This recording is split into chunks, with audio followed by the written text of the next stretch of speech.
செல்கிறார். ஹோசன்னா கீதம் பாடுவோம். இயேசு ராஜா முன்னே செல்கிறார்.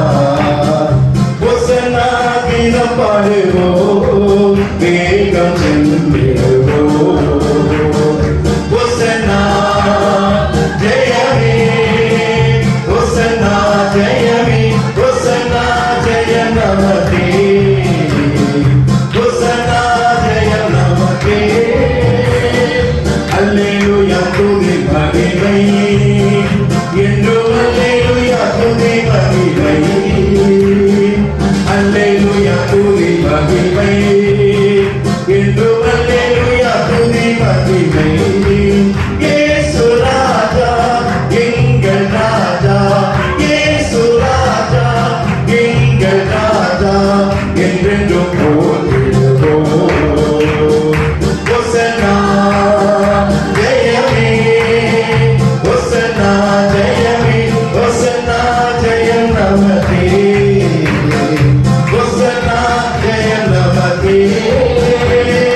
துன்பங்கள் சூழ்ந்து வந்தாலும், கொள்ளை கஷ்டங்கள் செய்து வந்தாலும், துன்பங்கள் சூழ்ந்து வந்தாலும், கொள்ளை கஷ்டங்கள் தேடி வந்தாலும், பயமும் இல்லை கலக்கம் இல்லை, பயமும் இல்லை கலக்கம் இல்லை, கர்த்தர் நம்முடனே.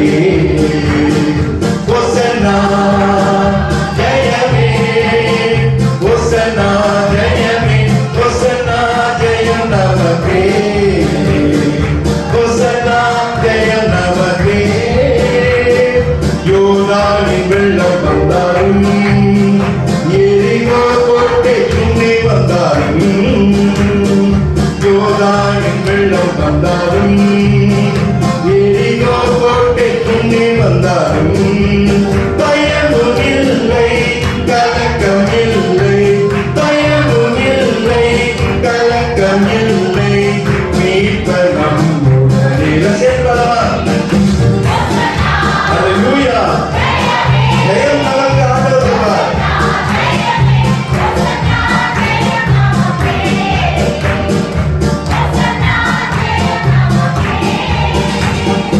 இயேசு ராஜா முன்னே செல்கிறார்.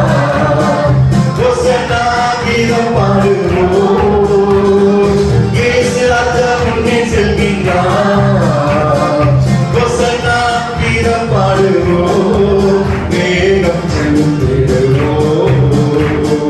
ஹோசன்னா ஜெயமே, ஹோசன்னா ஜெயமே, ஹோசன்னா ஜெயம் நமக்கே, ஹோசன்னா ஜெயம் நமக்கே. அல்லேலூயா. தாவீதின் குமாரனுக்கு, தாவீதின் குமாரனுக்கு, தாவீதின் குமாரனுக்கு. உட்காரு.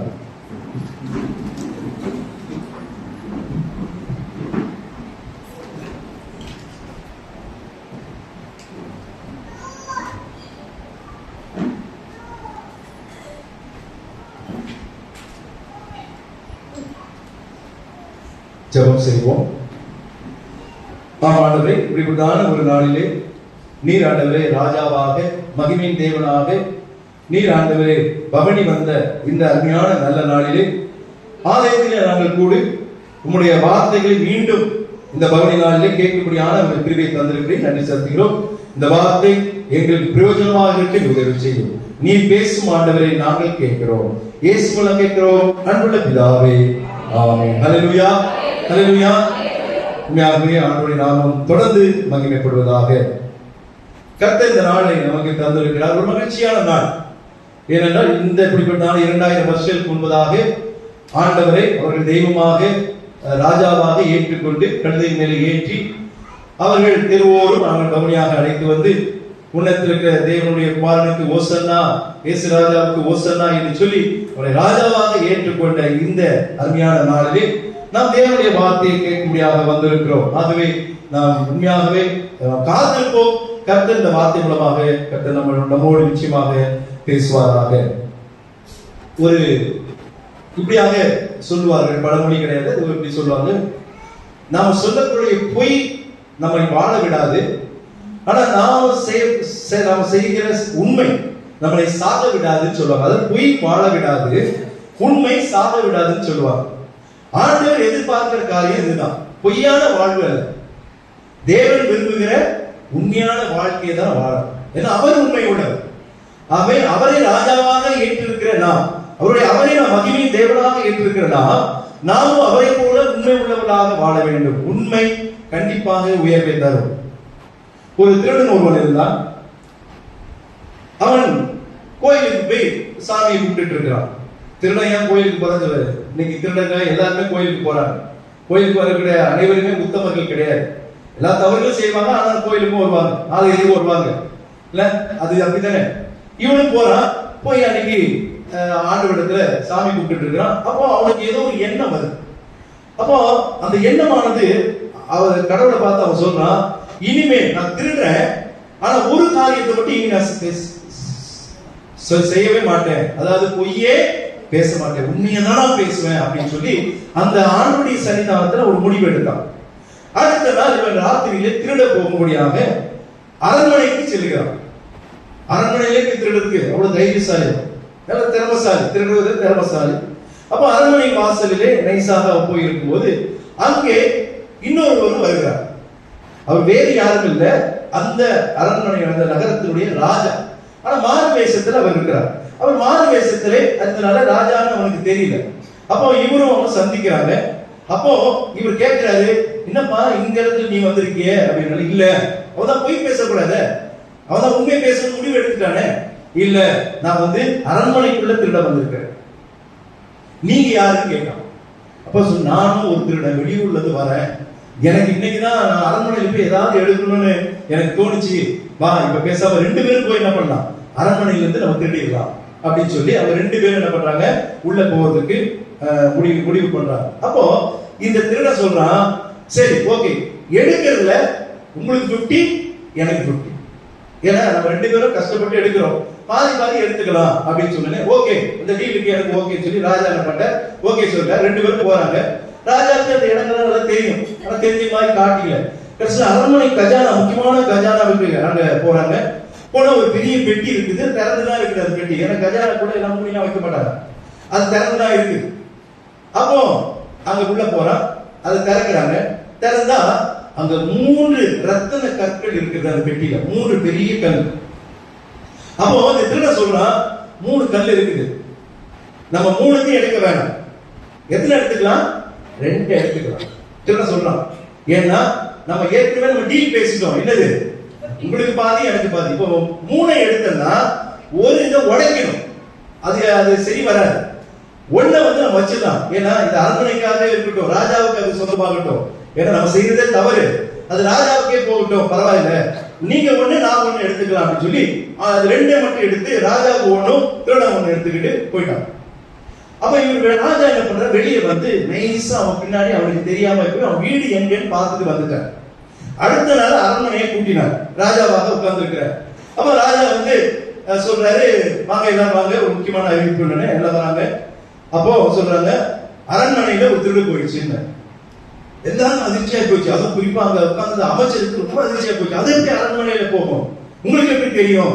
இல்ல, எனக்கு ஒற்றன் மூலமாக ஒரு செய்தி வந்தது, அரண்மனையில ஒரு திருடு போயிருக்குது, நீங்க போய் என்ன பண்ணுங்க, அங்க இருக்கிற அந்த பெட்டியை போய் பாருங்க. அங்க பார்த்தா பெட்டி திறந்து இருக்கு.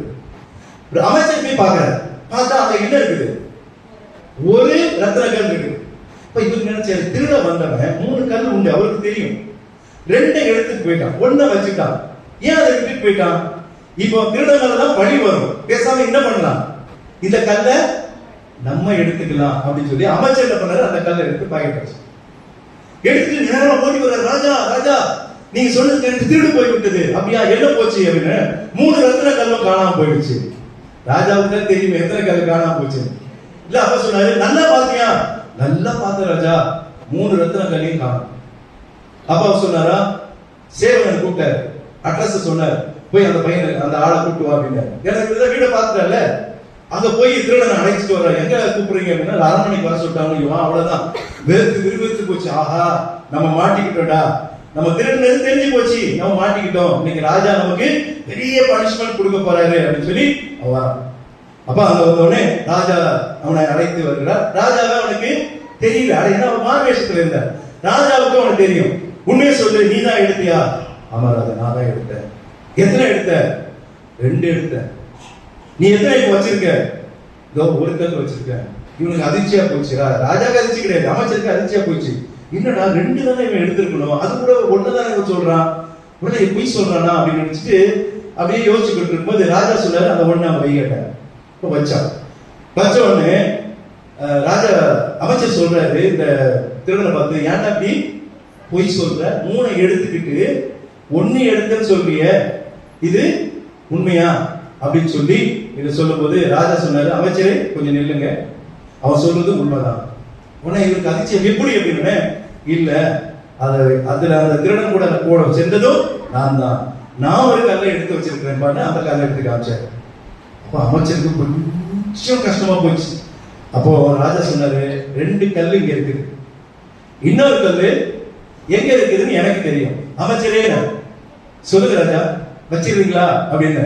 ஏன்னா வேற எங்கேயும் போக வாய்ப்பு இல்லை. அமைச்சருக்கு கோபம் வந்துருச்சு. என்ன ராஜாவே, என்னையே நீங்க திருட, அவனுடைய திருட அவன் சொல்றதை கேட்டுட்டு அவன் 3 எடுத்து போயிருப்பான். ஒரு 1 உங்களுக்கு அவன் 2 அவன் எடுத்து போயிருப்பான். அவனை கேட்காம என்ன கேட்கறீங்களே? நாங்க 2 பேரும் ஒன்னாதான் வந்தோம், ஒன்னாதான் இருக்கணும். 2 தான் எடுத்தோம். நான் 1 எடுத்தேன், அவன் 1 எடுத்தான். அவன் 1 எனக்காக விட்டுட்டு போனான் அந்த கல்லை.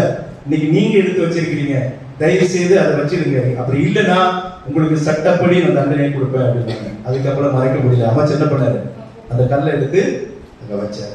இப்ப ராஜா சொன்னாரா, இனி இவன் அமைச்சராக இருக்க லாய்க்கு இல்லை, இவனை சிறையில போடுங்க. ஏன்னா அமைச்சர் திருடுறான், ஏதோ அவனுடைய குணம் அது. ஆனா அமைச்சர் அந்த பொய்யை சொல்லி திருடக்கூடாது, நீ சிறைச்சாலைக்கு போன்னு சொல்லி அந்த திருடனை பார்த்து சொன்னாரா, இனி நீ தான் என்னுடைய அமைச்சராக இருக்கணும், ஏன்னா உண்மையை தான் பேசணும்னு சொல்லி ஒரு முடிவு எடுத்த பத்தியா, உன் வாழ்க்கையை அது மாற்றட்டும் அப்படின்னு சொன்ன. அவன் கண்ணீரோடு ராஜாவின் காலில் விழுது, இனி வாழ்க்கையில நான் எந்த தவறும் செய்ய மாட்டேன்னு சொல்லி ராஜாவுடைய பாதத்தை பிடித்து கொண்டாங்க வாசிக்கிறோம். அந்த கதையை படிக்கும்போது எனக்கு ஆச்சரியமா இருந்தது. இன்னைக்கு தவறுகளை நாம் அப்படிதான் செய்யணும். அதனால சொன்னேன், பொய் நம்மை வாழ விடாது, உண்மை நம்மை ஒருபோதும் சாக விடாதுங்க. உண்மை நம்மை உயர்த்தும். வேதம் சொல்றது, உண்மை உள்ளவன் பரிபூர்ண ஆசீர்வாதங்களை பெறுவான் வேதம் சொல்கிறது. இன்னைக்கு ஒரு நல்ல நாள், இது தேவன் மகிமைப்படுத்தப்பட்ட ஒரு நல்ல நாள். இந்த நாளிலே இயேசு ராஜாவாக அவர் வந்தார் என்று சொல்லி நாம் வேதத்திலே நாம் வாசிக்கிறோம். வாசிக்க கேட்ட மத்தேயு 21ஆம் அதிகாரம் 1-9 வரைக்கும் வாசிக்கும் போது அதிலே ஆண்டவர் எப்படிப்பட்டவராக இருந்தார்? ராஜாவாக, மகிமையின் தேவனாக ஜனங்கள் கழுதையின் மேலே ஏற்றி அவரை ஏற்றுக்கொண்ட ஒரு கூட்டம். நீங்க எனக்கு இதை பார்க்கும்போது இது இந்த கொஞ்ச நாட்களுக்கு பிறகு இப்ப ராஜாவாக வந்துகிறார். எதுல வர? கழுதை மேல வருகிறார். ஆனா கொஞ்ச நாட்களுக்கு பிறகு ஒரு பெரிய ஒரு துன்பம் வந்தது. என்னது? சிலுவை பார். அப்ப அதை கொஞ்சம் நம்ம கம்பேர் பண்ணி பார்த்துட்டு நம்ம செய்திக்குள்ள போனா நமக்கு எனக்கு நல்ல நேரம் கிடைத்திருக்குது. ஆண்டவர் எனக்கு ரொம்ப திரும்ப செஞ்சிருக்கிறார். 10 மணிக்கெல்லாம் செய்தி எனக்கு வந்துருச்சு, கொஞ்சம் நான் பேசலாம் தாராளமா. அதனால அதாவது குருத்தோலை பவனியும் சிலுவை பயணம், இந்த 2த்துக்கும் உள்ள வித்தியாசத்தை நம்ம பார்க்கலாம். ஒரு 4 பாயிண்ட் பார்த்துட்டு அப்புறம் செய்திக்குள்ளே போகிறோம். முதல் காரியம், யோவான் எழுதின சுவிசேஷம் 12ஆம் அதிகாரம் 13ஆம் வசனத்தை வாசிங்க. இந்த வசனங்களை டக்கு டக்குன்னு வாசிங்க. அவருக்கு எதிர்கொண்டு போகும்படி புறப்பட்டு, ஓசன்னா, கர்த்தருடைய நாமத்தினாலே வருகிற இஸ்ரவேலின் ராஜா ஸ்தோத்திரிக்கப்பட்டவர் என்று ஆர்ப்பரித்தார்கள். குருத்தோலை பவனியில என்ன பண்ணப்பட்டார்? அவர் இஸ்ரவேலின் ராஜா என்று புகழ்ந்தனர். அதுதான் குருத்தோலை பவனியில நடந்தது. ஆனா சிலுவை பயணத்துல அவர் என்ன பண்ணாங்க தெரியுங்களா? வாசிக்கிறீங்களா? மத்தேயு சுவிசேஷம் 27ஆம் அதிகாரம் 29ஆம் வசனத்தை வாசிங்க. உள்ளவரால் ஒரு முடியை பின்னி அவர் சிரசின் மேல் வைத்து வலது கையில் ஒரு கோலை கொடுத்து அவர் முன்பாக முழங்காற்படியிட்டு, யூதருடைய ராஜாவே வாழ்க என்று அவரை பரியாசம் பண்ணி. அப்போ பாத்தீங்களா, குருத்தோலை பவனியில இஸ்ரவேலின் ராஜா என்று புகழ்ந்தனர். ஆனா கொஞ்ச நாட்கள் பிறகு சிலுவை பயணத்துல யூதருக்கு ராஜா என்று இகழ்ந்தனர், பரிகாசம் பண்ணினார். எப்படி நிலை மாறினது பாத்தீங்களா? இந்த நிலை ஆண்டவருக்கு எதற்காக? அவர் பாவம் செஞ்சாரா? அவர் தவறு செய்தாரா? உனக்காகவும் எனக்காகவும், உங்களுக்காகவும் நமக்காகவும். ஆண்டவர் இந்த காரியத்தை ஆண்டவர் ஏற்றுக்கொண்டார் என்று வாசிக்கிறோம். இரண்டாவது, நீங்க பாருங்க, கர்த்தாவே ரட்சியும் என்று ஆரவாரமிட்ட கூட்டம் எப்பொழுது? குருத்தோலை பவனியில. அதற்கு ஆதாரமாக 21ஆம் அதிகாரம் 9ஆம் வசனம் வாசிக்க கேட்டு 27 மத்தேயு 21:9 வாசிங்க. திரளான ஜனங்கள் தாவீதின் குமாரனுக்கு ஓசன்னா, கர்த்தரின் நாமத்தினாலே வருகிறவர் ஸ்தோத்திரிக்கப்படப்பட்டவர், உன்னதத்திலே ஓசன்னா என்று சொல்லி ஆர்ப்பரித்தார்கள். என்ன பண்ணாங்கன்னா? ஆர்ப்பரித்தார்கள். ஓசன்னா, ஓசன்னா என்ற அர்த்தம் தெரியுமா? கர்த்தாவே ரட்சியும் என்ற அர்த்தம். கர்த்தாவே ரட்சியும், இரட்சகர் என்ற அர்த்தம். இப்படி புகழ்ந்தார்கள் குருத்தோலை பவனியில. ஆனா சிலுவை பயணத்துல அது அப்படியே மாறி போனது. லூக்கா எழுதின சுவிசேஷம் 23ஆம் அதிகாரம் 21ஆம் வசனத்தை வாசிங்க. லூக்கா எழுதின சுவிசேஷம் 23ஆம் அதிகாரம் 21ஆம் வசனம். அவர்களோ அவனை சிலுவையில் அறையும் என்று பாத்தீங்களா? ஆரவாரமிட்ட கூட்டம். ஆனா கொஞ்ச நாட்களுக்கு பிறகு அவங்க என்ன பண்ணாங்க? கூக்குரல் இட்டார்கள். எப்படி? கர்த்தாவே ரட்சியும் என்று சொன்ன கூட்டம் இப்பொழுது சிலுவையில் அறையும் என்று கூக்குரல் இட்டார் என்ற சூழ்நிலைகள் எப்படி மாறிச்சு பாத்தீங்களா? இல்ல, ஆனா இது பவனி வந்த நாள். ஆனா ஆண்டவர் சற்று நாளிலே நமக்காக அவர் சிலுவையை பயணமானார். ஆனா முதல்ல அவர் மகிமைப்படுத்தப்பட்டார், இங்கே இகழப்படுகிறார். அங்கே ஆரவாரமிட்டனர், இங்கே கூக்குரல் இட்டனர். சிலுவையை அறையும் அறையும் அறையும் என்று சொல்லி மொத்த கூட்டமும் கூக்குரல் இட்டதாக நாம் வேதத்தில் வாசிக்கிறோம். மூன்றாவது ஒரு சம்பவம், வஸ்திரங்களை விரித்து இயேசுவை என்ன பண்ணாங்க? அழைத்து வந்தார்கள். அதுதான் குருத்தோலை பவனியிலே நடந்தது. அதற்கு ஆதாரமாக 8ஆம் வசனத்தை வாசிங்க. மத்தேயு 21:8. திரளான ஜனங்கள் தங்கள் வஸ்திரங்களை வழியிலே விரித்து, வேறு சிலர் மரக்கிளைகளை உடைத்து தரித்து பரப்பினார்கள். எப்படி? வஸ்திரங்களை விரித்து இயேசுவை அழைத்து வந்தார்கள். இது அப்ப நடந்ததுங்க. இல்ல, அவர் பாத கீழப்பட போறது இல்ல. இதோடு சேர்த்து கழுதைக்கு ஒரு பெரிய ஒரு மகிமை கிடைச்சது இல்ல. ஆண்டவருக்கு கிடைத்த மகிமை கழுதைக்கு கிடைச்சது. தரையில படாத அளவுக்கு அவங்க என்ன பண்ணாங்க? வஸ்திரங்களை விரித்து கிளைகளை போட்டு அவளை அப்படியே அழைத்து வரத பார்க்கிறோம். ஆனா கொஞ்ச நாட்களுக்கு பிறகு சிலுவை பயணத்துல அது மாறி போச்சுங்க. அன்றைக்கு வஸ்திரங்களை விரித்து அழைத்து வந்தார்கள். இப்பொழுது வஸ்திரங்களை உரிந்து இயேசுவை அவமதித்தனர். அது வாசிச்சுருமா? மத்தேயு சுவிசேஷம் 27ஆம் அதிகாரம் 35ஆம் வசனத்தை வாசிங்க. மத்தேயு 27:35. அவரை சிலுவையில் அறைந்த பின்பு அவர்கள் சீட்டு போட்டு அவருடைய வஸ்திரங்களை பங்கிட்டுக் கொண்டார்கள். பாத்தீங்களா? வஸ்திரங்களை பங்கிட்டுக் கொண்டார்கள். அது ஒத்த ஒரு வசனம் தீர்க்க தரிசனமாக சொல்லப்பட்டது. சங்கீதம் 22:18 வாசிங்க. சங்கீதம் 22:18. என் வஸ்திரங்களை பங்கிட்டு என் உடையின் பேரில் சீட்டு போடுகிறார்கள். போதும். பாத்தீங்களா? இது தீர்க்க தரிசனமாக அங்கு உரைக்கப்பட்டது. அது இங்கு நிறைவேறுகிறதுங்க. ஒரு நிலையில வஸ்திரங்களை விரித்து விரித்து விரித்து இயேசுவை மகிமையா அழைத்து வந்த கூட்டம் இன்னைக்கு அவருடைய வஸ்திரத்தை உரிந்து போட்டது என்று அவமதிக்கிறது. அழைத்த கூட்டம் இப்போது அவமதிக்கிறது. எவ்வளவு மாறுதல் பாருங்க. யாருக்காக என்பதை உணர்ந்து கொள்ளணும். இந்த அவமதிப்பு யாருக்காக என்பதை உணர்ந்து கொள்ள வேண்டும். அவர் பாவம் அறியாதவர், அவர் பாவம் செய்யாதவர், அவருக்கும் பாவத்துக்கும் சம்பந்தமே கிடையாது. பாவம் இல்லாமல் பிறந்த இந்த பூமியில பிறந்த ஒரு மனிதர், ஆணுக்கும் பெண்ணுக்கும் பாவம் இல்லாமல் பிறந்த ஒரே மனிதர் ஆண்டவர் இயேசு கிறிஸ்து. அவர் நமக்காக பாவமானார். நான்காவதாக நடந்தது என்ன? கழுதை இயேசுவை சுமந்து சென்றது என்று வாசிக்கிறோம். ஆனா சிலுவையை இயேசு சுமந்து சென்றார். எப்படி பாத்தீங்களா? அதை வாசிங்க நீங்க. மத்தேயு சுவிசேஷம் 21ஆம் அதிகாரம் 7ஆம் வசனத்தை வாசிங்க. குருத்தோலை பவனியில் நடந்தது. கழுதையையும் குட்டியையும் கொண்டு வந்து அவைகள் மேல் தங்கள் வஸ்திரங்களை போட்டு அவரை ஏற்றினார்கள். ஏன் ஏற்றினார்கள்? அதை அப்படியே அழைத்து வராங்க. அது கழுதை இயேசுவை சுமந்து வந்து கொண்டிருக்கிறது. முன்னையும் பின்னையும் என்ன பண்ணாங்க? தாவீதின் குமாரனுக்கு ஓசன்னா ஓசன்னா என்று சொல்லி ஆண்டவரை மகிமைப்படுத்தினார்கள். ஆனா சிலுவை பயணத்துல அந்த சிலுவையை ஆண்டவர் சுமந்து போகிறார். இயேசு சிலுவையை சுமந்து சென்றார். யோவான் எழுதின சுவிசேஷம் 19ஆம் அதிகாரம் 17ஆம் வசனத்தை வாசிங்க. யோவான் எழுதின சுவிசேஷம் 19ஆம் அதிகாரம் 17ஆம் வசனம். அவர் தம்முடைய சிலுவையை சுமந்து கொண்டு எபிரேய பாஷையிலே கொல்கொதா என்று சொல்லப்படும் கபாலஸ்தலம் என்கிற இடத்திற்கு புறப்பட்டு போனார். பாத்தீங்களா? எவ்வளவு ஒரு மாறுதல் பாத்தீங்களா? இந்த அவமானம், இந்த நிந்தை, இந்த பாடு இயேசு கிறிஸ்துவுக்கு எதற்காக? அவர் ராஜாவாக வந்தார், அப்படிதான் வேதம் சொல்கிறது. அவரை ராஜாவாக ஏற்றுக்கொண்டார்கள். ஆனா இன்றைக்கு அவரை இகழ்ந்தனர் வாசிக்கிறோம்.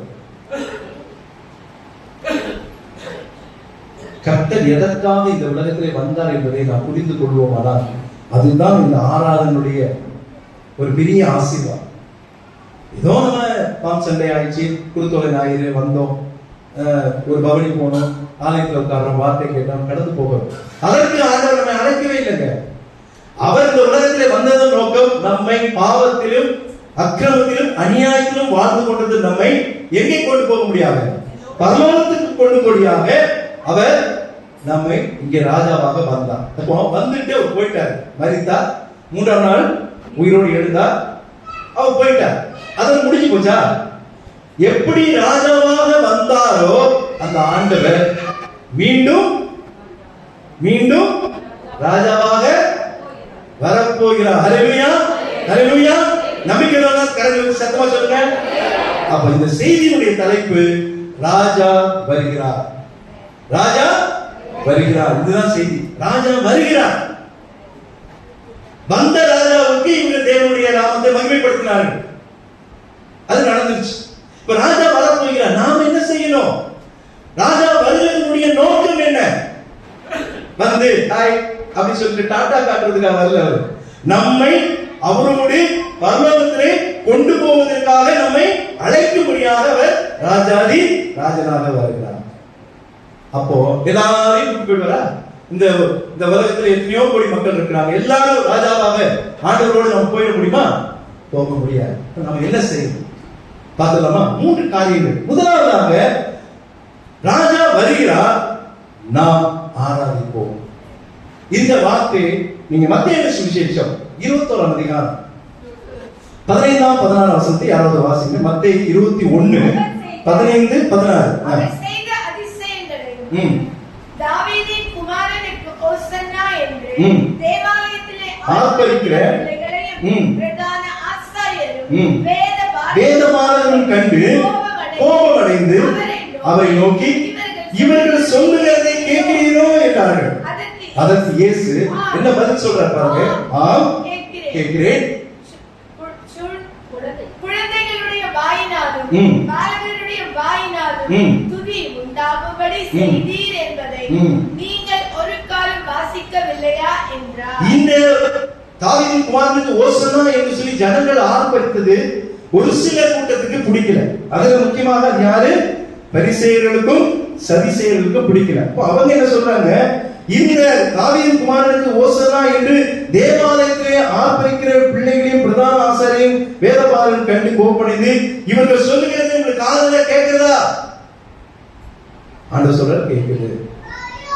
அவர்கள் என்னை ஆராதிக்கும்படியாக இதை செய்கிறார்கள். இதுக்கு பதில் இதுதான். என்னை அவர்கள் ஆராதித்துக் கொண்டிருக்கிறார்கள். குழந்தைகளும் பாலகரும் அவருடைய வாயினாலே என்ன பண்ணுவாங்க? துதி உண்டாகும்படி செய்வார். ஆலயத்தில் நம்ம எதுக்கு வந்துக்கிறோம்? ஆண்டவரை ஆராதிக்க. அந்த ஆராதனையில ஆண்டவரை துதிக்கும்படியாக வந்திருக்கிறோம், போற்றும்படியாக வந்திருக்கிறோம், தேவனை புகழும்படியாக நாம் வந்திருக்கிறோம். ஏனென்றால் ராஜாவாக வந்த இயேசு மீண்டும் ராஜாவாக வரப்போகிறார், நியாயாதிபதியாக வரப்போகிறார். நம்மை சீர்படுத்தல அவர் வரல. நம்முடைய வாழ்க்கையை பார்த்து நமக்கு பரலோகமா நரகமா தண்டனை அளிக்கக்கூடிய அந்த ஸ்தானத்தில் அவர் வருகிறார். இன்னைக்கு தவறுகளும் தண்டனைகளும் தலைப்பிலே வேதாராய்ச்சி நடந்து கொண்டிருக்கிறது. கிட்டத்தட்ட ஒரு 50 பேர் வருகிறது. ரொம்ப சந்தோஷம். எனக்கு அது ரொம்ப பிரயோஜனமாக இருக்கிறது. ஒவ்வொரு ஆதாம் ஏவாளை ஆரம்பித்து ஒவ்வொரு நாளும் ஒவ்வொரு மனிதரோடு இணைந்து சனிக்கிழமை நேற்று இருக்கிற யோனாவு தீர்க்கதரிசியுடைய தவறுகளை குறித்து நாம் இப்படியாக கிட்டத்தட்ட ஒரு 33 பேருடைய தவறுகளையும் தண்டனைகளையும் நாங்கள் பார்த்திருக்கிறோம். இவையெல்லாம் நாம் எதற்காக என்றால், ராஜா வரும்போது நாம் ஆண்டவரோடு செல்ல வேண்டும். அப்போ இங்கே ராஜா வருகிறார், நாம் ஆராதிப்போம் என்று சொன்னா, அப்போ ஞாயிற்றுக்கிழமை ஒரு நாளைக்கு 9 மணிக்கு வந்துட்டு 11 மணிக்கு சென்றுட்டா நான் ஆராதிச்சுட்டேன். ஆராதனை என்பது அந்த அர்த்தம் இல்லைங்க. வேதம் என்ன சொல்லுகிறது ஆராதனை குறித்துன்னா, ரோமர் 12ஆம் அதிகாரம் எல்லாருக்கும் தெரிந்த வசனம். எது ஆராதனை, எது புத்தி உள்ள ஆராதனை? வேதம் சொல்கிறது ரோமர் 12 1:2 வாசியுங்கள். சகோதரரே, நீங்கள் உங்கள் சரீரங்களை பரிசுத்தமும் தேவனுக்கு பிரியமான ஜீவ பலியாக ஒப்புக் கொடுக்க வேண்டும் என்று வேண்டிக் கொள்கிறேன். இதுவே நீங்கள் செய்யத்தக்க ஆமாங்க. இப்ப தெரியுதா நம்ம ஏன் ஆராதிக்கிறோம் என்றா, நாம அதுக்கு முக்கியமான காரியம் பரிசுத்தமும் தேவனுக்கு பிரியமும் உண்டாகும்படியாக நாம் தேவனை ஆராதிக்கிறோம். இப்ப நம்முடைய சரீரங்களை நாம் பரிசுத்தப்படுத்திக் கொள்ள வேண்டும். நம்முடைய சரீரங்களை தேவனுக்கு பிரியமாக வைத்துக் கொள்ள வேண்டும். ரொம்ப முக்கியம். அதுதான் ஆராதனை. வெறும் 2 அவர் வந்து ஒரு பாட்டு ஒரு சாட்சி சொல்லிட்டு வசனத்தை கேட்டு காணிக்கை போட்டுட்டு போகுது, அது மட்டுமே ஆராதனை அல்ல. ஆராதனையுடைய முழு காரியம் நாம் தேவனுக்கு முழுமையாக ஒப்பு கொடுக்கணும். அதுதான். அப்பதான் ராஜா வரும்போது நாம் அவரோடு செல்ல முடியும். இப்ப ராஜா வரும்போது எப்படி குருத்தோலை நாயில அவரை கனம் பண்ணினார்களோ அதுமாக நாம் அவரை கனம் பண்ணுவதற்காக அவர் வரல, அவர் நம்மை அழைத்து செல்வதற்காக வருகிறார். அப்ப அந்த பேர் லிஸ்ட்ல நம்ம இருக்கணும். அப்ப நாம உண்மையாகவே நம்முடைய சரீரங்களை நம்மை என்ன பண்ணணும், பரிசுத்தத்துக்கும் பரிசுத்தத்துக்கும் தேவனுக்கு பிரியமாய் நடப்பதற்கும் ஒப்புக் கொடுக்கணும். நீங்க 2ஆம் வசனத்துல முடிவுல பார்க்கும்போது, நீங்கள் மனம் புதிதாகிறதற்கு நாம் என்ன பண்ணோம், தேவனை ஆராதிக்க. அதுதான் மனம் புதிதாக. மனம் அப்படி பழைய வாழ்விலே இருக்கக்கூடாது.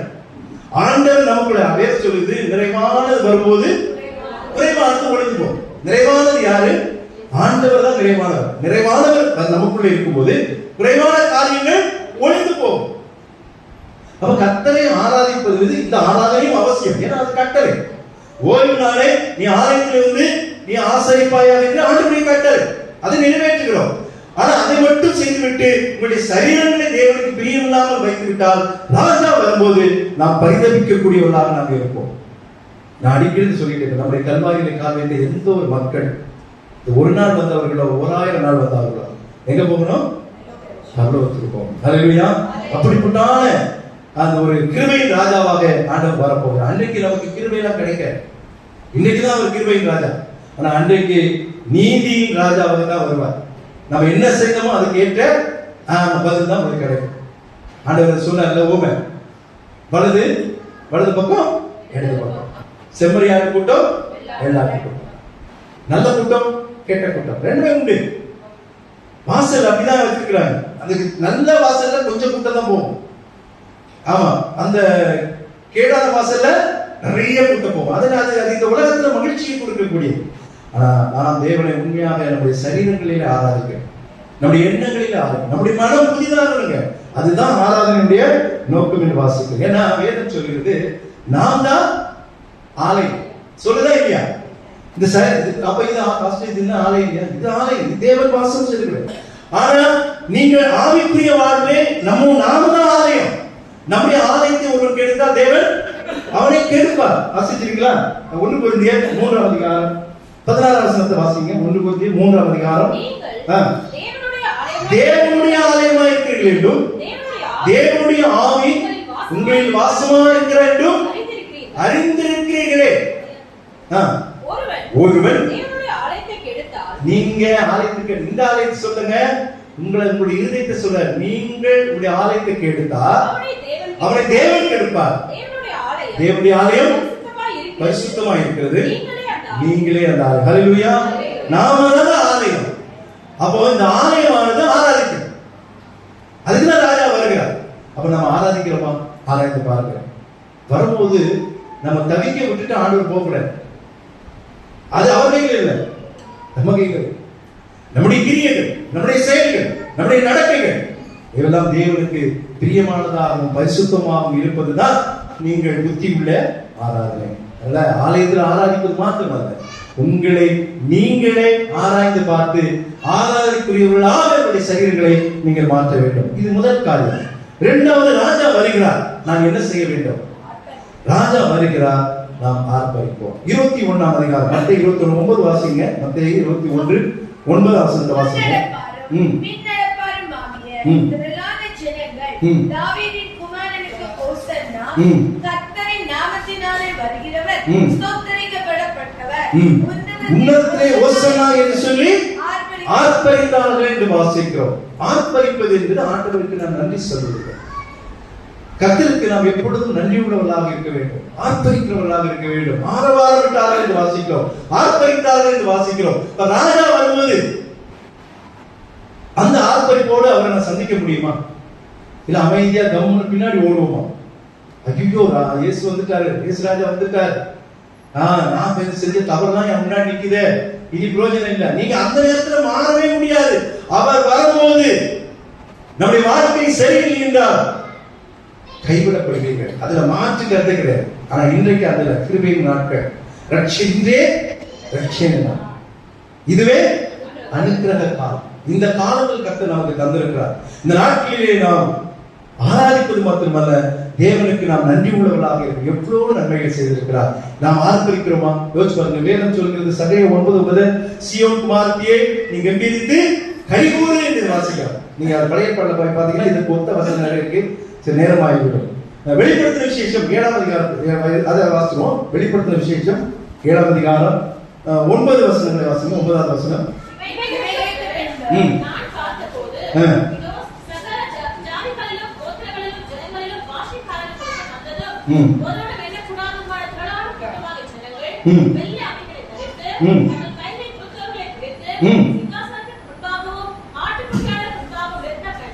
பாத்தீங்களா?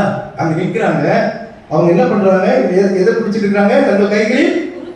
இதெல்லாம் முன்னோட்டமா நடந்தது. இப்ப அங்க நடக்குது. இப்ப நம்ம பரலோகத்துல எதை பிடிச்சிட்டு நிற்போம்? குருத்தோலைகளை பிடித்துக் கொண்டிருப்போம். ஏன்னா ராஜாவை மகிமைப்படுத்தின கூட்டங்கள் கண்டிப்பா எங்க இருக்கும்? பரலோகத்தில் இருக்கும். நீங்க 10ஆம் வசனத்துல பாத்தீங்கன்னா, அவர்கள் மகா சத்தமிட்டு ரட்சிப்பின் மகிமை சிங்காசனம் வீற்றிருக்கிற எங்கள் தேவனுக்கும் ஆட்டுக்குட்டியானவருக்கும் உண்டாவதா என்று சொல்லி பரலோகத்தில் ஆர்ப்பரிப்புங்க. அதுக்கு முன்னோட்டமாக இங்கே நாம் தேவனை ஆர்ப்பரிக்கிறோம். ராஜா வரும்போது ஆர்ப்பரிக்கிறோம். அதுதான் அவரோட போவோம். நம்ம ஆர்ப்பரிக்கிறோமா? யோசிச்சு பாருங்கல்ல. ஆர்ப்பரிக்கும் போது, ஆண்டவரை துதிக்கும் போது ஒரு வெற்றி இருக்குதுங்க. நீங்க பழைய பாடல பாத்தீங்கன்னா நிறைய சம்பவங்கள் உண்டு. குறிப்பாக ஒரே ஒரு சம்பவம், யோசுவாவுடைய வாழ்க்கையில மோசேக்கு பிறகு கானான் தேசத்துக்குள்ளே பிரவேசிக்கும்படியாக அவர் கடந்து வரும்போது அங்க எரிகோ மதில் அவனுக்கு தடையாய் இருந்தது. அப்ப அந்த தடையை அவங்க என்ன பண்ணாங்க? புல்டோசர் வச்சு இடிச்சாங்களா? பீரங்கி வச்சு சுட்டாங்களா? அந்த அலங்கம் எப்படி இடிந்தது? ஆர்ப்பரித்தார்கள், துதித்தார்கள், ஆண்டவருடைய வார்த்தைக்கு கீழ்ப்படிந்தார். அதை செய்யும் போதுதான் நமக்கு வெற்றி.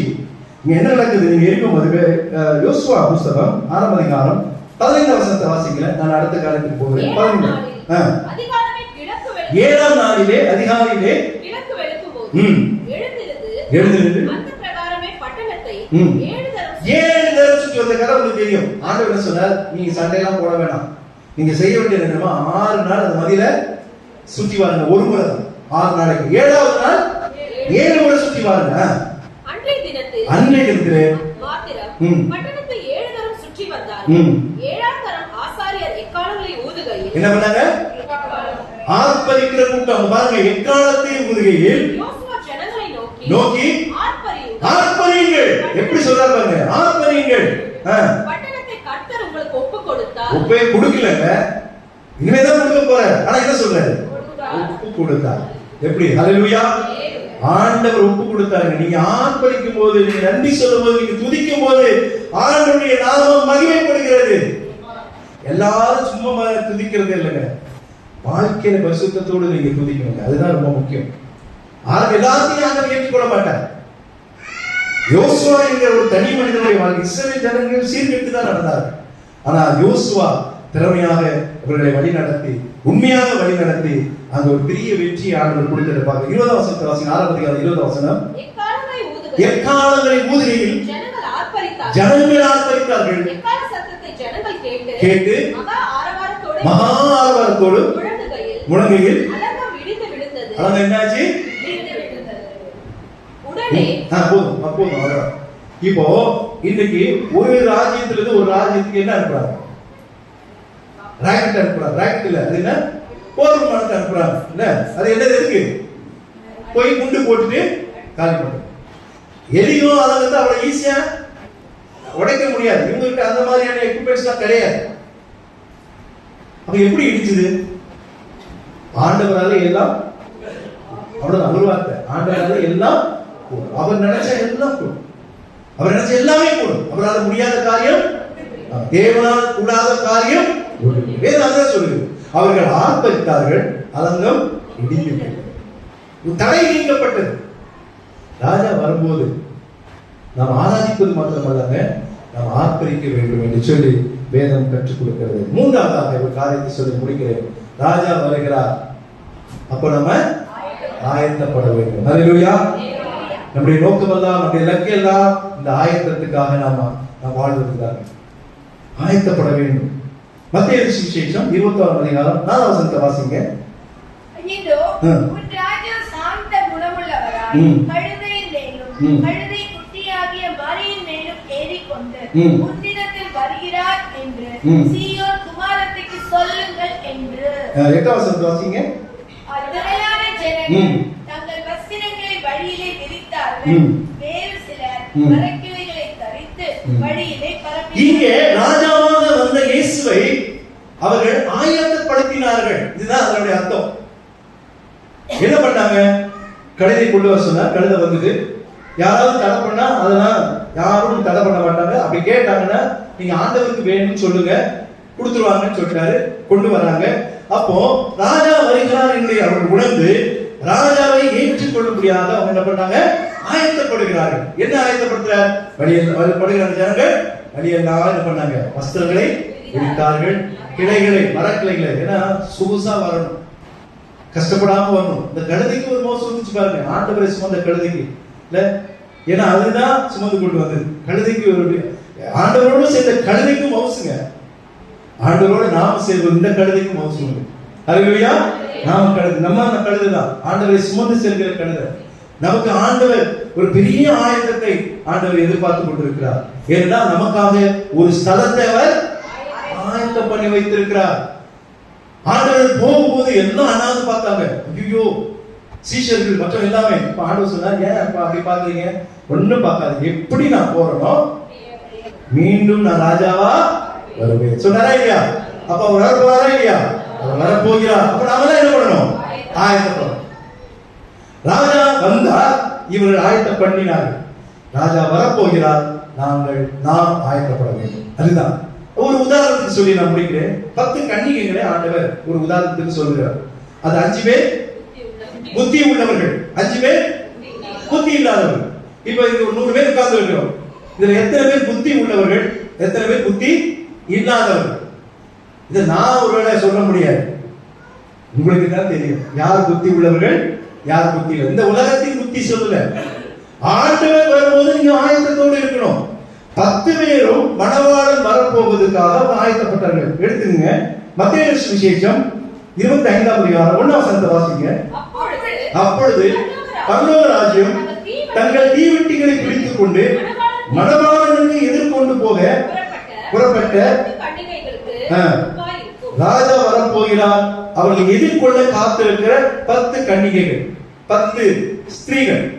அதை வேதம் சொல்கிறது, அவர்கள் 5 பேர் புத்தி உள்ளவர்கள், 5 பேர் புத்தி இல்லாதவர்கள். ஏனென்றால் புத்தி உள்ளவர்கள் தங்கள் தீவெட்டிகளோடு கூட என்ன கொண்டு போனாங்க? எண்ணெயை, பாத்திரத்துல எண்ணெயை கொண்டு போனாங்க. ஏன்னா அவர் எப்ப வராரு நீங்க சொல்ல முடியுமா? தீர்க்க தரிசனம் உரைக்கிறவர்கள் எவ்வளவு பெரிய பெரிய தீர்க்க தரிசிகளா இருக்கிறாங்க. சரியான நாளை, சரியான நிமிடத்தை யாராவது குறிக்க முடியுமா? வேதம் சொல்கிறது நாட்கள் சமீபமா இருக்கிறது. ஆமா, அது நாளைக்கு கூட வரலாம். ஏன் பேசிட்டு இருக்கும்போது வரலாம், நடந்து போயிருக்கும் போது வரலாம், எப்போ வரலாம். சீக்கிரம் ஆண்டவர் வரப்போகிறார். ஏன்னா சொன்ன காரியங்கள்லாம் நடந்து கொண்டிருக்கிறது. நீங்க பஞ்சங்களை பார்ப்பீங்க, கொடிய நோய்களை பார்ப்பீங்க, யுத்தங்களை பார்ப்பீங்க, பிரச்சனைக்கு மேல பிரச்சனை வரும், பூகம்பம், இயற்கை நிலைகள் எல்லாம் வரும். அப்பொழுது காலம் சமீபத்திற்கு நீங்கள் அறிந்து கொள்வீர்கள். இன்னைக்கு சமாதானமே கிடையாது இந்த தேசத்துல, எங்க பார்த்தாலும் பிரச்சனை. கடைசி காலம் ஆனா எப்ப வர தெரியாது. ஆனா வரும்போது நம்ம என்ன பண்ணணும்? ஆயத்தமா இருக்கணும். 10 பேரும் தீவெட்டியை தான் கொண்டு போனாங்க, எரிந்து கொண்டிருக்கிற தீவெட்டி தான். ஏன் 5 பேர் புத்தி உள்ளவராக வேதம் சொல்கிறது, 5 பேர் புத்தி இல்லாதவர்களாக சொல்லுகிறதுனா, இவங்க அணைந்து விடக்கூடாது என்பதற்காக எண்ணெயை பாத்திரத்திலே கொண்டு போனார்கள். அதான் ஆயத்தமா போனாங்க.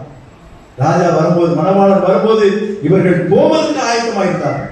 ஆனா 5 பேர் என்ன தெரியுமா, வெறும் தீவட்டி மட்டும் கொண்டு போவாங்க. என்ன எடுத்து போல, என்ன எடுத்து போல, எண்ணெய் எடுத்துட்டு போல, எண்ணெய் எடுத்துட்டு போகல. ஆமா, நீங்க எண்ணெய் என்பது எதை குறிக்கிறது தெரியுமா? பரிசுத்த ஆவியானவரை குறிக்கிறது. நீங்க பரிசுத்த ஆவி உங்களிடத்தில் இல்லை என்றால் நீங்க எங்க போக முடியாது? ராஜா வரும்போது பரலோகம் போக முடியாது, கைவிட்டுருவார். இதுக்கு முன்னாடி நீங்க ஆராதனைக்கு வந்திருக்கலாம், ஜெபம் பண்ணிருக்கலாம், பாஷைகள் பேசிருக்கலாம், தீர்க்க தரிசனம் வரைச்சிருக்கலாம், நிறைய கொடுத்திருக்கலாம், என்ன வேலை செஞ்சிருக்கலாம், பைபிள் வாசிச்சிருக்கலாம், எல்லாம் நடந்திருக்கலாம். ஆனா பரிசுத்த ஆவியானவர் இல்லாத அந்த உங்களுடைய வாழ்க்கை ஆண்டவர் கைவிடப்படக்கூடிய நிலையை தான் உங்களுக்கு உருவாக்கிட்டார். ஆலயத்திலே வந்து ஆராதிப்பதனுடைய நோக்கமே என்ன தெரியுமா? நாம் வாழ்நாள் முழுவதும் பரிசுத்தமே பரிசுத்தம் அடைய வேண்டும். அவன் வரும்போது நாம எல்லாம் ஆயத்தப்படவர்களாக இருக்க வேண்டும். இவர்கள் என்ன நடந்தது? தூங்கிட்டாங்க, 10 பேருமே தூங்கிட்டாங்க. ஏன்னா ராஜா சொன்ன டைமுக்கு எல்லாம் வரல, லேட் ஆகிட்டார். அப்ப என்ன ஆச்சு? திடீர்னு ராஜா வர அப்படிதான் வருவாரு. வேதம் சொல்லுது, திருடனை போல திருடனை என்று போட்டு வருவானா? இந்த டைம்ல இந்த நேரத்துல உங்க வீட்டுல வந்து நான் திருடத்துக்கு வரேன்னு எந்த திருடனாலும் சொல்லுவானா? சொல்ல மாட்டான். வேதம் அப்படிதான் சொல்லுது, திருடனை போல ஆண்டவர் வருவார். ஏன்னா எப்ப வரானே தெரியாது, கொண்டு போக முடியாத வருகிறார். திருடனுடைய நோக்கம் என்ன? கொண்டு போவோம். ஆனா திருடன் எல்லாத்தையும் கொண்டு போவான், ஆண்டவர் எல்லாத்தையும் கொண்டு போக மாட்டார். தமக்கு சித்தமானவர்கள், தமக்கு பிரியமானவர்களை, பரிசுத்த ஆவியினுடைய கிருபை பெற்றவர்களை ஆண்டவர் தம்மோடு அழைத்து செல்வார். தூங்கிக்கிட்டே இருக்கிறாங்க, திடீர்னு எத்தனை நிக்குது, ராஜா வருகிறார், 10 பேர் எந்திக்கிறாங்க. அந்தோ பரிதாபம், 5 பேருடைய தீவட்டி என்ன இது அப்படியே சக சக சக எரியுது. ஏன்னா அவங்க என்ன பண்ணாங்க? எண்ணெயை ஊற்றி கொண்டே இருக்கிறாங்க. இந்த இவங்களுக்கு என்ன போச்சு? ஓடுறாங்க. 5 பேர் போய் கேட்கிறாங்க, ஐயோ கொஞ்சம் எண்ணெய் கொடு, கொஞ்சம் எண்ணெய் கொடு, நான் என்ன பண்றேன்? என் தீவட்டியை எரிய வச்சுக்கிறேன். அவங்க என்ன பதில் சொல்றாங்க தெரியுமா? கடையில போய் வாங்கிக்க, இது எங்களுக்கே பத்தாது, நீ கடையில போய் வாங்கிக்கங்க. அவ்வளவுதான், கேட்டு ஓபன் ஆச்சு. 5 பேர் என்ன பண்ணிட்டாங்க? உள்ள போயிட்டாங்க. இவங்க என்ன பண்ணாங்க? வாயையும் வயிறையும் அடிச்சுக்கிட்டு இருக்கிறாங்க, போக முடியல. தவிக்க விடப்பட்ட குருத்தோலை நாயகனுடைய நோக்கமே என்ன தெரியுங்களா? நாம எங்க போகணும்? பரலோகத்துக்கு போகணும். இது குருத்தோலை நாயகன் ஒரு ஆணுடைய பிள்ளைகளுடைய எல்லா நோக்கமே அதுதான் இருக்கும். அப்ப நீங்க ஆயத்தம் இல்லாமல் ராஜா வரும்போது நீங்கள் செல்ல முடியாது. அப்போ ராஜா வருகிறார், வரப்போகிறார், நீங்க என்ன செய்யணும்? ஆராதிக்க வேண்டும், அர்ப்பணிக்க வேண்டும், ஆயத்தப்பட வேண்டும். இவைகளை செய்யும் போது நாம் நிச்சயமாக நாம் கைவிடப்பட கர்த்தர் உங்களை ஒருபோதும் விட்டுட்டு அவர் போகிறதுக்கு விரும்புவதில்லை. நான் அடிக்கடி சொல்றேன், 2 நிச்சயங்கள் ஒரு மனுஷனுக்கு. நீங்கள் ஒரு நாள் மரித்து தான் சாக மாட்டேன்னு யாராவது சொல்லுங்க, யாராவது சொல்லுங்க, பாஸ்டர் நான் சாகவே மாட்டேன் பாஸ்டர் சொல்லுங்க, யாருமே சொல்லுங்க. நான் நாளைக்கு வாழ்வேன் யாராவது உறுதியா சொல்ல முடியுமா? சொல்ல முடியாது. ஏன்னா இன்னைக்கு கூட நம்ம என்ன பண்ணலாம்? மரித்து போகலாம். அது கிடையாது, நம்ம கையில இல்ல. இல்லை என்றால் ஒருவேளை நான் உயிரோடு இருக்கும்போது ஆண்டவர் ராஜாவாக கண்டிப்பா வரப்போறார் சொல்லிட்டு போயிட்டார், நான் மீண்டும் வருவேன். அப்ப வரப்போகிறார், ராஜாவாக வரப்போகிறார், ராஜாவாக வருகிறார். அப்ப அவரோடு போவதற்கு நீங்க ஆயத்தமா இருக்கிறீங்களா? யோசிச்சு பாருங்கல்ல. பரிசுத்தம், தேவனுக்கு பிரியமும் மனம் புதிதாகிறதுமான ஒரு வாழ்வு தான் ஆண்டவர் எதிர்பார்க்கிறார். நன்றியுள்ள வாழ்வு ஆண்டவர் எதிர்பார்த்து நீங்கள் ஆண்டவரை துதியுங்க. துக்கம் வந்தாலும், நன்மை பெற்றாலும், தீமை பெற்றாலும், எல்லா நிலையிலும் கர்த்தரை நம்ம என்ன பண்ணும்? துதிக்க. அதுதான் ஆண்டவர். எல்லாவற்றுக்கும் மேலாக பரிசுத்தத்தை நீங்கள் அடைந்து நீங்கள் என்ன என்கிற பரிசுத்த ஆவியானுடைய கிருபையினால ஆண்டவர் வரும்போது, இல்லையா நீங்க மறிக்கும் போது ஆண்டவர் உங்களுக்கு பரலோக வாழ்வை தருவாங்க. இந்த குருத்தொலை நாயில நாம் உணரப்பட வேண்டும். இந்த குருத்தொலை நாயில நாம் யோசிக்க வேண்டும். நான் எந்த விதத்துல ஆண்டவருக்கு பிரியம் இல்லாமல் வாழ்ந்து கொண்டிருக்கிறேன். நோக்கமே அதுதாங்க. யாரும் தவறு செய்யாத மனிதர்கள் உலகத்தில் கிடையாது. நான் தவறுகளும் தண்டனைகள் தலைப்பில் அதை தான் சொல்லிட்டு வருகிறேன். ஏனென்றால் எந்த ஒரு மனிதனை எடுத்துக்கிட்டாலும் ஏதோ ஒரு விதத்துல ஒரு தவறுகளை செய்து அவன் தண்டனைக்குள்ளே கடந்து வந்திருக்கிறான் என்றுதான் வேதம் சுட்டி காட்டுகிறது. நானும் அதுதான் சொல்றேன். இந்த உலகத்துல ஒரு ஆண்டவர் கிருபையின் காலங்களில் நமக்கு இருந்தாலும் கூட, ஆண்டவர் சிலுவையிலே பாவங்களையும் பாடுகளையும் மன்னித்திருந்தாலும், நீங்கள் செய்கிற சில தவறுகள், சில பாவங்கள் இந்த உலகத்தில் உங்களுக்கு தண்டனைகளை கொண்டு கண்டிப்பா வரும். ஆனா தாங்கக்கூடிய அளவுக்கு தண்டனை தருவார், தாங்கக்கூடாத அளவுக்கு தண்டனை தருவார். உன்னை உணர்த்தும்படியாக ஆண்டவர் தண்டிப்பார். ஆனா இன்றைய ராஜா வருகிறார் என்கிற அந்த நோக்கமே நாம தான் அவரோடு பரலோகம் போகும்.